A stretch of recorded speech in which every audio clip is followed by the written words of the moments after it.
Ya, Assalamualaikum Gigus. Ya, Sekarang kan zamannya sudah maju. ya. Banyak kebudayaan dari luar itu masuk, ada yang positif dan juga negatif.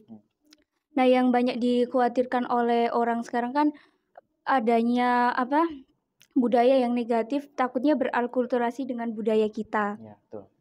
Seperti yang pernah saya temui itu adalah ketika teman saya yang entah itu ada yang pondok juga itu pernah minum khamr juga gitu. Jadi gimana pendapatku tentang itu?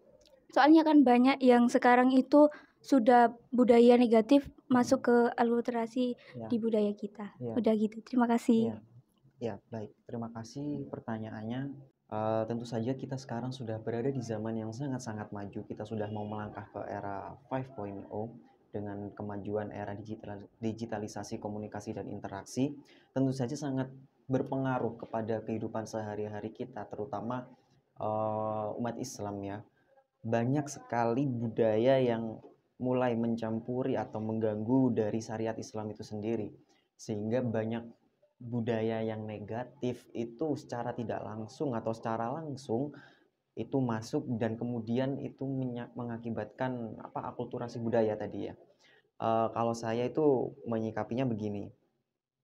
Apa hal yang berusaha mengusik atau tidak sejalan atau selaras dengan syariat Islam, maka saya tidak akan pernah setuju dengan hal itu.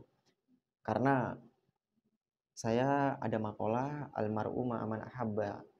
Seseorang itu akan dikumpulkan atau dibersamakan dengan orang yang dicintainya. Kalau misalnya kita mencintai hal yang baik, ya pasti kita akan dikumpulkan dengan orang yang baik kelak. Terutama kalau misalnya kita mengikuti dan sirahnya Rasulullah Muhammad SAW, maka kita akan dikumpulkan oleh beliau. Kalau misalnya kita kumpulnya dengan atau mengidolakan orang yang fasik atau kita mengagumi orang yang fasik yang jelas-jelas tidak bisa memberikan syafaat kepada kita di hari kelak, ya maka kita akan dikumpulkan oleh mereka. Maka dari itu kita bisa melihat budaya itu pasti selaras dengan agama insya Allah, karena seperti yang dibawa oleh Wali Songo ke Indonesia itu adalah merupakan akulturasi budaya ya Jawa setempat dengan syariat Islam, tidak jauh berbeda. Sehingga kalau misalnya ada budaya yang masuk dan sangat-sangat menyalahi syariat Islam, terlebih menentang syariat Islam, tentu saja itu hal yang tidak diterima oleh agama, apalagi akal pikiran umat Islam gitu. Tentu saja kita sebagai manusia harus bisa selektif lah, bisa memilih mana budaya yang sekiranya ini positif, mana yang negatif. Begitu jawabannya, Mbak. Kalau karena ketidaktahuan tentang syariat Islam bagaimana? Kalau misalnya kan tidak tahu nih, ini kira-kira melewati batas syariat Islam atau tidak, tentu saja bisa ditanyakan kepada guru kita. Banyak sekali guru-guru kita yang bisa memberikan jawaban kepada kita.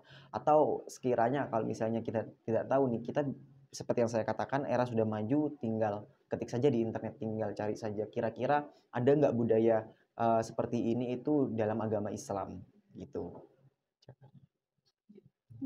Baik, terima kasih Ya, Gus. sama-sama.